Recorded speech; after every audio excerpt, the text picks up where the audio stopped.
anak-anak semua, bagaimana kabar kalian? Alhamdulillah.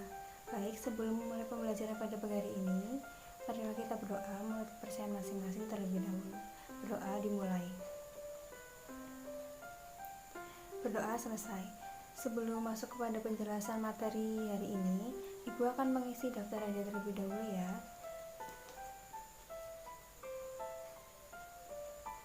Baik, setelah Ibu hitung jumlah murid pada pagi hari ini, lengkap hadir semua. Materi pembelajaran yang akan kita pelajari pada pagi hari ini adalah jenis dan karakteristik bencana alam serta faktor penyebab bencana alam tsunami di Indonesia. Dan tujuan pembelajaran pada pagi hari ini adalah setelah kalian mendengarkan penjelasan materi yang sudah dipaparkan, kalian dapat memahami jenis-jenis bencana, karakteristik masing-masing bencana, dan memahami faktor penyebab terjadinya bencana alam tsunami di Indonesia. Baik, langsung saja kita masuk pada materi pembelajaran hari ini. Sebelumnya, di sini sudah ada yang mengetahui apa itu arti bencana?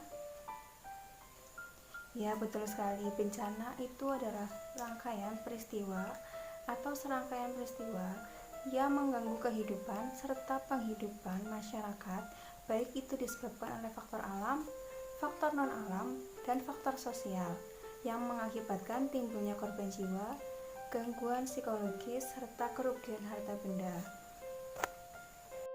Baik, setelah mengetahui arti dari bencana sendiri, kita mempelajari jenis-jenis bencana.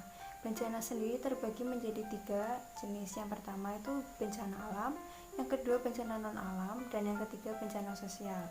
Bencana alam yaitu bencana yang terjadi karena fenomena alam. Contohnya itu ada banjir, tanah longsor, gunung meletus, dan tsunami. Kemudian bencana non-alam adalah bencana yang terjadi karena fenomena non-alam. Contohnya di sini adalah kegagalan teknologi, kegagalan modernisasi, dan adanya pandemi, epidemi seperti yang sedang terjadi saat ini, yaitu adanya wabah virus corona. Kemudian bencana sosial adalah bencana yang terjadi karena faktor sosial, faktor antara interaksi antara manusia dengan kelompoknya. Contohnya adalah konflik, tawuran, dan juga ada aksi terorisme. Ya, bisa dilihat ya anak-anak sekalian, di sini ada cuplikan gambar. Pada baris pertama itu bisa kita lihat itu merupakan contoh dari bencana alam. Di situ ada banjir, tsunami, dan gunung meletus.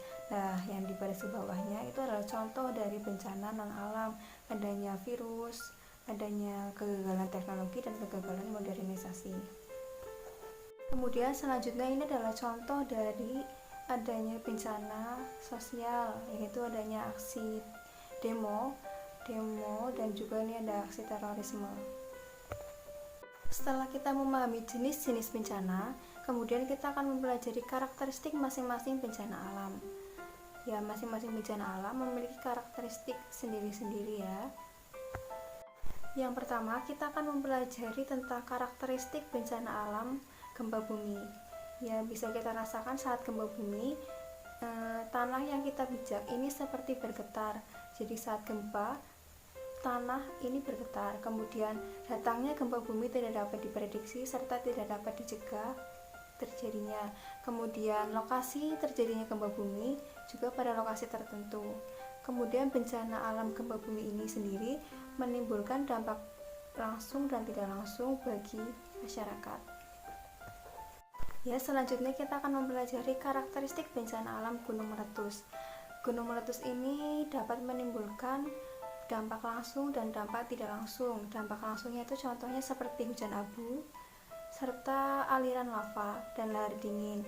Dan dampak tidak langsungnya itu adanya guguran material hasil erupsi Gunung Merapi. Selanjutnya adalah karakteristik bencana alam tsunami. Bencana alam tsunami ini datangnya dapat diprediksi dengan alat tertentu. Kemudian sebelum adanya tsunami ini kita dapat merasakan adanya getaran serta gempa bawah laut.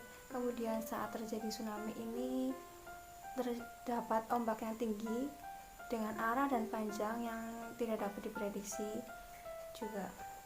Baik, kita memasuki poin materi yang ketiga, yaitu karakteristik penyebab bencana alam tsunami di Indonesia.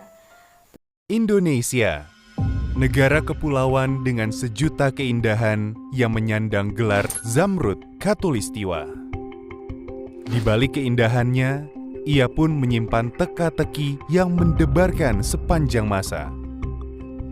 Dalam kurun waktu hampir 20 tahun terakhir, Indonesia mengalami 5 kali bencana tsunami. Tepatnya, 2 kali terjadi secara berturut-turut di tahun 2018, yakni tsunami Palu dan tsunami Selat Sunda. Setidaknya dalam 1 dekade terakhir, tsunami menyebabkan kerugian ekonomi yang cukup besar, serta menyumbang korban yang paling banyak. Lalu sebenarnya, apakah tsunami itu? Mengapa ia bisa terjadi? Menurut peneliti LIPI, tsunami adalah gelombang laut yang besar dan cepat serta bersifat merusak yang diakibatkan oleh adanya gangguan atau perubahan pada dasar laut maupun kolom air laut. Di Indonesia, tsunami yang terjadi disebabkan oleh 2 hal. Yang pertama, karena letak Indonesia yang berada di Pacific Ring of Fire atau cincin api Pasifik. Ring of Fire adalah daerah pertemuan lempeng bumi yang saling mendekat, yang mana pertemuan lempeng ini menyebabkan terbentuknya deretan gunung api dan gempa bumi, serta longsoran bawah laut yang lahir dari gempa atau aktivitas vulkanik.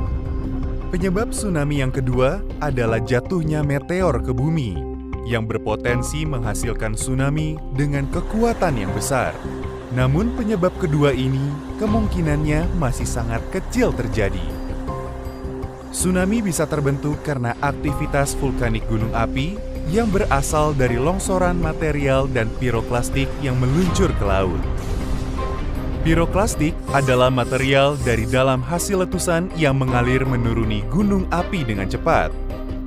Konon katanya, aliran piroklastik ini dapat menuruni lereng dengan kecepatan melebihi 100 km per jam dan suhu yang bisa mencapai 700 derajat Celcius.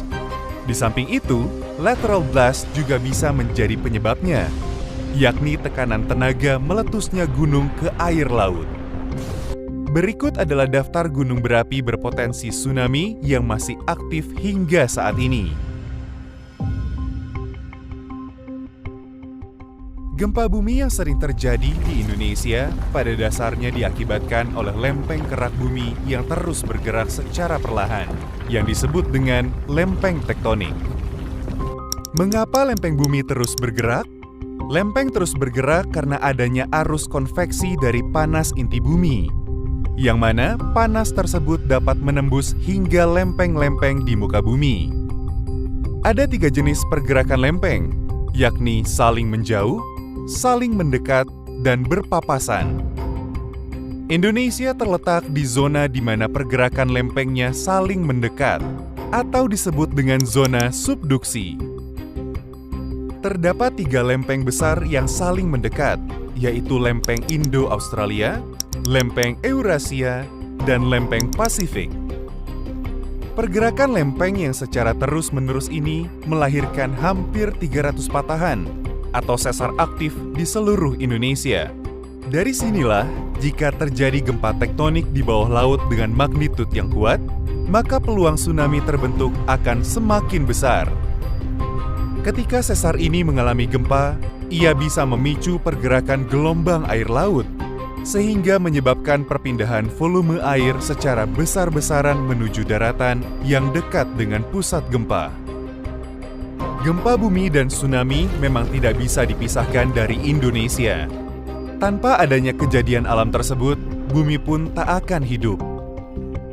Berdasarkan referensi dan hasil studi para peneliti LIPI, didapatkan perkiraan ulang tahun tsunami besar dari gempa dengan kekuatan MW lebih besar dari 9, yakni untuk selatan Jawa akan terjadi tsunami besar setiap sekitar 700 tahun sekali. Dan untuk bagian barat Sumatera, terutama sebelah barat Aceh dan Sumatera Utara, akan terjadi setiap sekitar 550 tahun sekali. Jarak jangkauan tsunami yang hendak menyapu daratan pun tidak terbatas. Penyebab tsunami selanjutnya adalah adanya longsor bawah laut. Longsor bawah laut ini bisa terjadi karena adanya gempa di dalam laut maupun adanya sesar daratan aktif yang kemudian memicu terjadinya longsor dan menimbulkan tsunami.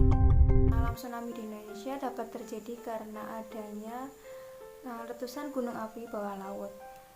Selain itu juga terjadi karena adanya gempa bawah laut yang menyebabkan perpindahan massa batuan dan tanah, serta menimbulkan tanah longsor yang terjadi di bawah laut sehingga muncullah gelombang tinggi besar yang mengancam wilayah pesisir pantai. Baik, selanjutnya kita bisa dilihat di sini adanya peta potensi bencana alam tsunami di Indonesia. Yang ditandai dengan warna merah itu merupakan wilayah yang berpotensi terjadi tsunami. Ya, bisa dilihat ada di wilayah Jawa, kemudian ada di wilayah Sulawesi, kemudian di wilayah Bali dan Nusa Tenggara. Baik, Ibu kira penjelasan Ibu cukup sampai di sini. Apakah ada yang ingin ditanyakan? Silakan jika ada yang ingin ditanyakan. Baik, Ibu rasa tidak ada yang ingin ditanyakan. Terima kasih. Kemudian selanjutnya di sini ada tugas individu yang dapat dikumpulkan pada pertemuan minggu depan sebelum pembelajaran minggu depan dimulai. Baik, kesimpulan pembelajaran pada pagi hari ini adalah yang pertama, bencana itu terbagi menjadi 3, yaitu bencana alam, bencana non-alam, serta bencana sosial yang terdapat pada penjelasan Undang-Undang Nomor 24 Tahun 2007. Yang kedua, masing-masing dari bencana alam itu memiliki karakteristik tersendiri. Dan yang terakhir, faktor penyebab terjadinya tsunami di Indonesia adanya longsoran bawah laut, gempa bumi bawah laut, dan juga adanya letusan gunung berapi di dasar laut. Baik, terima kasih untuk pembelajaran pada hari ini. Kurang lebihnya mohon maaf. Wassalamualaikum warahmatullahi wabarakatuh.